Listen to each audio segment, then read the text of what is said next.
Oo, Mampi, siguro pinakamaganda ay yung fire outdoor like campfire. Oo nga eh.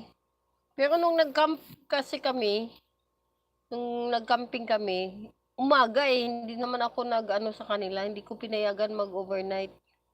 Mahirap kasi. Mahirap mag-overnight. Eh, hindi kaya close yung aking ano, yung aking venue, hindi close. So, nakakatakot ba? Tapos, ano pa yun, forest. Forest, maraming kahoy ba? Gawa ng dinevelop yun for the purpose na hindi matutuyo yung spring. Kaya maraming kahoy. Eh, mahirap pag nag-alaw ako doon mag-overnight. Kita mo yung mga bata ang kukulit. So, ayaw kong madatnan sila ng gabi doon. So, wala akong nakukuhang bonfire. Wala nakukuhang bonfire. Sana nga pwedeng mag-overnight sila doon para ganyan, makakaano tayo ng mga bonfire. Eh, the problem is, ayaw ko silang patagalin doon sa venue. Gawa ng responsibilities ko yung mga yon pag nandoon. Eh, walang ano, open pa yung property. So, hindi mo sila mababantayan. So, ganyan.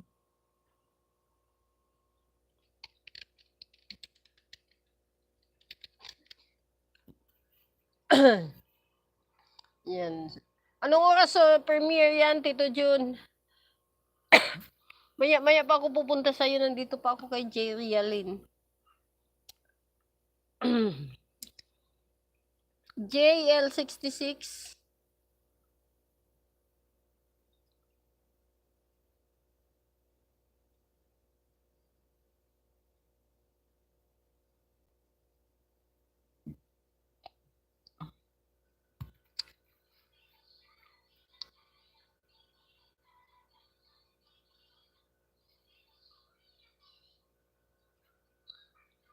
Oo nga.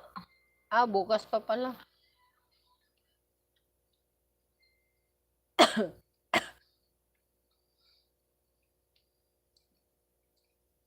Okay. K1 still in your house? This is L29 with ads. The ads is so long, so it took me too long to move on with your video. Olga, this is another ad. 183 with ads. Brudix!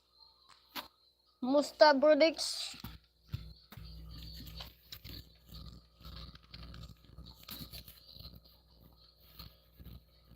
May pasok ako bukas. Pag ganyang mga oras, hindi ako makakaano niyan. Busy sa trabaho. Yan. Tapos na yata kay kay G. Realin, namatay na yung cellphone ko. Yun. Patay nga. Tapos na nga. Okay. Punta tayo kay Ebong Travel Vlogs. Magugulat tayo nito ngayon. Gulat.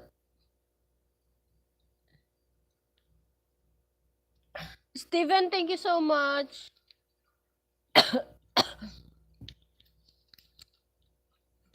Ebong Travel. May upcoming si Ebong. Kailan to? Tomorrow? Ay, mamaya.